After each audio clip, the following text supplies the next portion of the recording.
Vamos para mais um episódio do Deixe Quieto, agora com o quadro Deixa Eu Dizer. E agradecendo a cervejaria Raff, ó, Frango no Pote, por serem nossos apoiadores. E aí, vai de uma ribeirazinha aí, ó.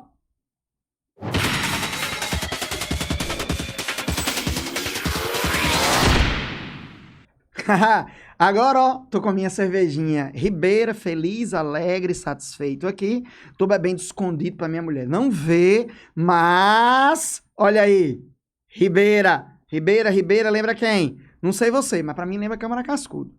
E a nossa conversa de hoje são sobre dois personagens que viveram em períodos muito diferentes e em lugares mais diferentes ainda. Deixa eu dizer sobre Câmara Cascudo e sobre Nísia Floresta. Primeiro, sobre Cascudo.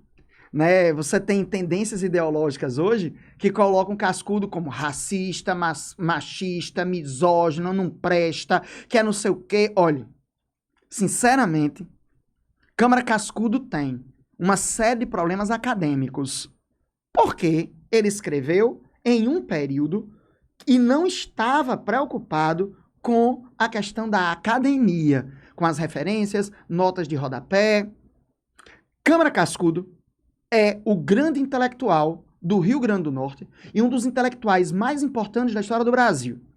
Câmara Cascudo, aqui no estado, é o primeiro a falar sobre os pobres, é o primeiro a falar sobre pescadores, falar sobre os tangerinos, falar sobre aquela galera que morava na ribeira, nas rocas, é o cara que se preocupa em catalogar as músicas, as danças, as imagens, os comportamentos, as lendas. Câmara Cascudo é ele que estabeleceu a base de pesquisa que todo mundo hoje obrigatoriamente tem que fazer. Câmara Cascudo trabalhou em uma vida que valeu por 30, 40, 50 vidas. Duas obras de Cascudo são fundamentalmente importantes. Uma delas é História da Alimentação. A outra é Dicionário do Folclore. Essas duas obras são tão importantes que são referências nas universidades europeias e norte-americanas. Para agora eu ter que escutar que Câmara Cascudo não presta, que Câmara Cascudo estava ligado às elites. Sim, ele estava ligado às elites. E daí? Quem é que podia compor, escrever, pintar, produzir se não tivesse ligado ao governo, se não tivesse ligado às elites? Isso não é um demérito. Isso é uma questão de sobrevivência naquele momento e até hoje. Esse povo que fica conversando essas besteiras, eu quero ver eles fazerem trabalhos de pesquisa sem estarem associados. Eu quero ver esses indivíduos produzirem o que Câmara Cascudo produziu sem ter apoio de nada e nem de ninguém. E olha, que eles não produziriam, não. A capacidade de trabalho, de leitura e de organização de acervo que Cascudo tem, se juntar uma ruma de pesquisador do CNPq, eles não têm. Eles não conseguem fazer. Com todo o apoio de bolsistas que você pode imaginar. Agora, Cascudo tem uma série de problemas. Existem comentários que ele faz que ele não dá referência. Outros a gente já descobriu que foram copiados de cartas que ele não cita de outros indivíduos. Essa galera de dizer, por exemplo, que Câmara Cascudo ele era fascista porque era ligado ao integralismo dos anos 30, lá de Plínio Salgado. Era, foi. E quem não era? Você tem membros da Igreja Católica, como o próprio Dom Helder e Dom Heitor, que eram ligados ao fascismo nesse momento. E é natural que isso acontecesse nesse momento da história do Brasil. Estranho seria você adotar uma doutrina social que vinha de fora do país, dizendo que vai acabar com o ateísmo, que vai fazer a reforma agrária, que viva o operário proletariado em um país altamente católico, em um país altamente tradicional, ligado aos setores tradicionais primários, como a agricultura de latifúndio monocultora. Eu não estou entrando no mérito para dizer que está certo ou está errado. O que eu estou dizendo a você é que isso era esperado para alguém dos anos 30. Tanto é que quando se percebeu que efetivamente o integralismo era, os quadros dos intelectuais brasileiros ligados ao integralismo diminuíram consideravelmente. E Câmara Cascudo foi um deles. Os membros da igreja que viam no comunismo uma situação de agressão direta saíram também do integralismo quando perceberam como o integralismo gerava uma violência. E aí? Isso diminui o mérito? Isso diminui a importância, o significado de Câmara Cascudo? Não. Pelo contrário. Cascudo não é um indivíduo qualquer. Câmara Cascudo é um dos indivíduos basilares, de base, para a formação do folclore no Brasil.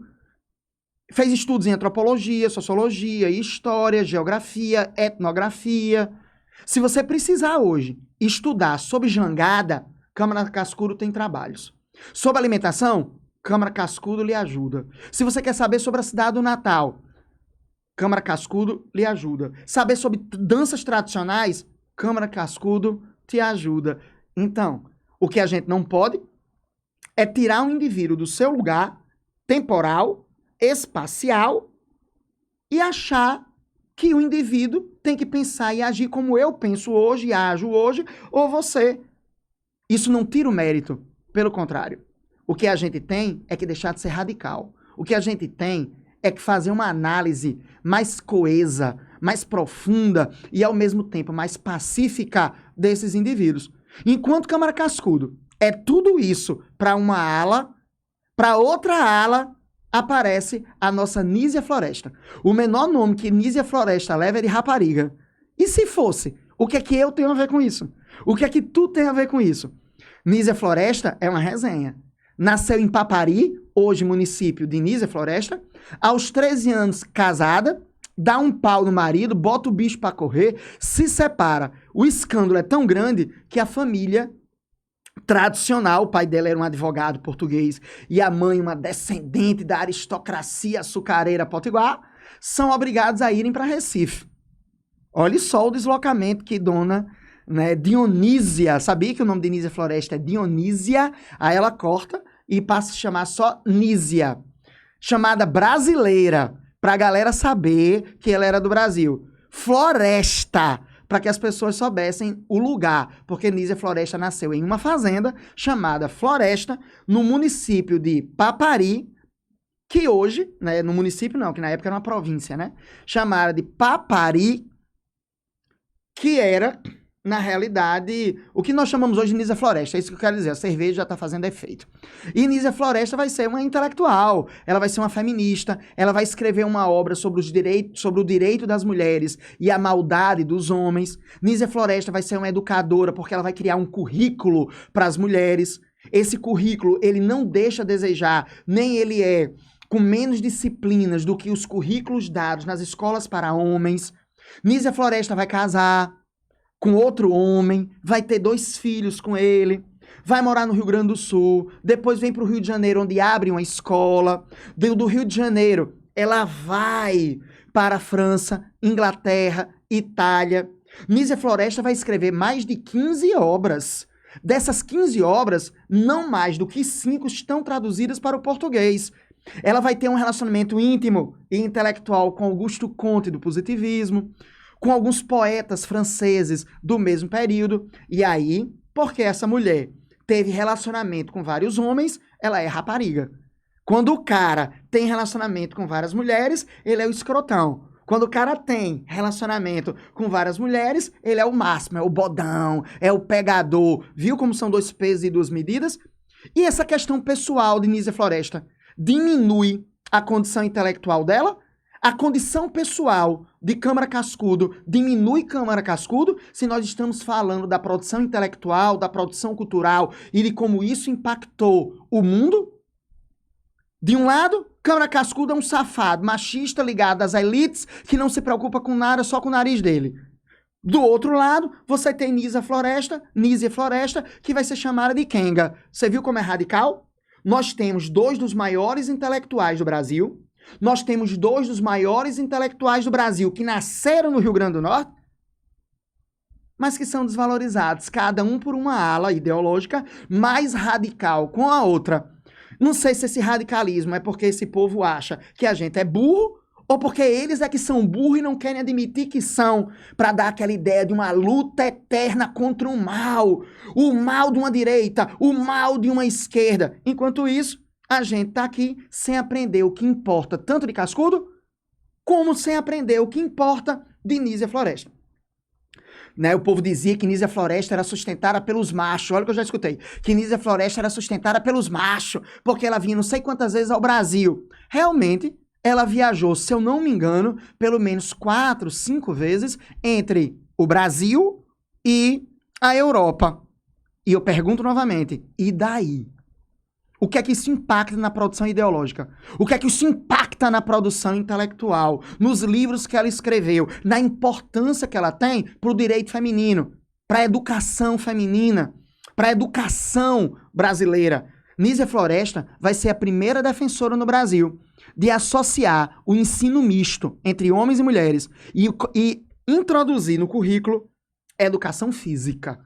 Educação física como elemento curricular. Então, isso é, sim, um elemento revolucionário. Isso é, sim, um elemento importante. Para vocês terem ideia, aqui em Natal, a primeira escola a fazer isso é a escola protestante, criada pelos protestantes presbiterianos, que fundaram a primeira igreja protestante em Natal. É aquele prédio que fica ao lado da prefeitura da nossa cidade, lá na Rua Grande, na Cidade Alta ainda. Olhe só como você tem essa projeção, essa importância, que hoje é uma coisa comum, como é uma coisa natural, cotidiana até, mas naquele período era repudiado. Nízia Floresta já trouxe isso. Agora, uma crítica. Nízia Floresta, ela é uma intelectual do Rio Grande do Norte? Ela nasceu aqui, casou aqui, aos 14 anos foi embora, exatamente porque tinha se separado do marido. Depois, nunca volta. A produção dela é basicamente no Rio de Janeiro. Depois é na Europa. Ela é uma intelectual potiguar? Ela é uma intelectual norte-rio-grandense? Aí é onde tem a dúvida que a gente pode questionar. A minha conversa com você nesse episódio é exatamente para que você tenha essa malícia, para que você tenha esse cuidado com essas informações distorcidas e análises radicais. Então, um brinde a Nízia Floresta e a Câmara Cascudo. Deixa eu dizer,